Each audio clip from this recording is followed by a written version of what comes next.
Magandang araw mga ka-friendsi, for today's video tayo po ay mag-aluto ngayon dito sa aking munting kubo. At dahil nga po medyo marami-rami rin ang bunga na rin aking tanim na ahot-ahot ay atin pong alutuin ng makain na. Iari po ay tanim ko bago pa ako umalis ay ngayon po ay namumunga na. Ay sabi nga po sa akin ng inay ay makamarami na daw po siya dining nakuha na pang ulam. Ay natutunan ko po ba yan namang kumain na gawa nga po ng aking lola. At nung nabubuhay nga po yun, laging ang tanim nito ay ganitong ahot at saka po ay yung sigarilyas. Ay may tanim nga din po akong sigarilyas bago umalis kaya nga lang po ay parang hindi siya namunga. Ang inagawa nga po laging luto din ng lola ko ay yung ginataan na may tuyo. Palibasa po ba yan naman noon ay makamarami kami laging tuyo at uso pa nga po noon ang palitan o kaya ay barter. At ari nga pong tanim kong kundol ay tanim ko nga din po bago ako umalis abang ngayon ay namumunga na. Ay makamaigi po ba yan naman ang may tanim at ang sabi nga ay may aanihin ay makamaigi din po ba yan naman aring pang-ulam. Ay isinama na nga din po natin yung matitigas na ahot-ahot dahil nga po masarap din ang buto na rin. At maliban nga po sa ginataan na luto na rin ay masarap din po din ang ginisa. Tapos ay ang alahok mo po ay hipon ay nako ay pandali na, napakasarap man din pagkagayon. Ay tamang-tama nga lang po aring ating alutuing kundol at medyo bata-bata pa. Pagka nga po ari pinalaki-laki pa natin ay hindi na masarap gawa yung buto ay hindi na rin nakakain, medyo matigas na. Ay ari nga po ay tamang-tama lang pati po yung buto ay kain. Ang makamasarap pong luto din ay agawin nating bulang lang at yan ang sarap po ba yan namang higupin ng sabaw na rin. Ay alahukan mo nga lang po ng luya at saka ay piniritong isda aba ay pandali na. Ay ang hindi ko nga lang po naabutan din ay yung dalawang tanim kong puno ng papaya at natumba daw ng bagyo. Ay kakapanghinayang lang po ba yan naman at makahitik na hitik po yun pagka namunga. Ay yan sa sariwa po ba yan naman na rin mga nabili kong isda. Kaya naman po ay shout out dyan sa inyo sa magtitinda ng isda at dyan sa San Isidro Pidak. At maraming salamat din po sa inyo sa panonood ng aking mga vlog.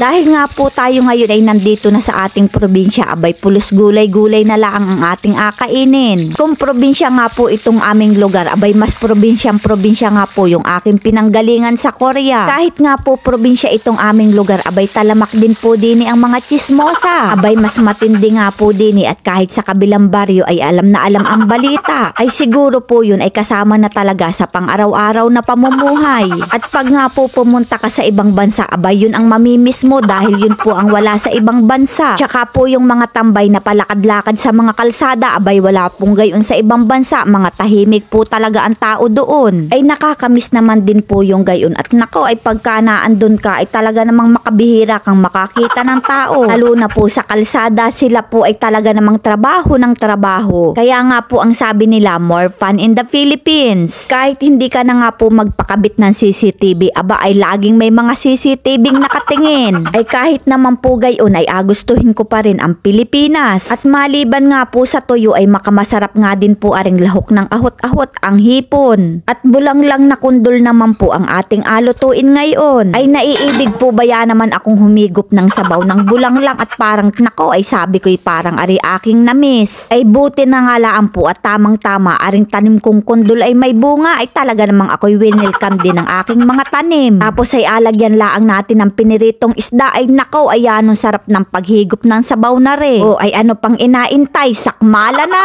Ay buti na nga laan po at aring kubo ko kahit medyo sira ay pwedeng-pwede pa talagang paglutuan. Ay ari laan po talaga ang makamasarap sa probinsya at kahit simple laang ang ulam basta kasama mo ang pamilya aba ay di masaya. Lalo na't kasama ko ang aking inay abay wala nang ibang sasaya pa. Ay sabi ko nga po pag ako'y umuwi na dito sa amin ay ako po ay mag-diet na aba ay hindi yata mangyayari. Ay maraming salamat nga din po pala sa mga nag-offer na magawa ng aking kubo ay talaga naman pong appreciated much po. Ay nakakataba naman po talaga ng puso ay pero po ay may magawa na nga po na rin. Mga ka-friendsi hanggang sa susunod na video. Thank you for watching!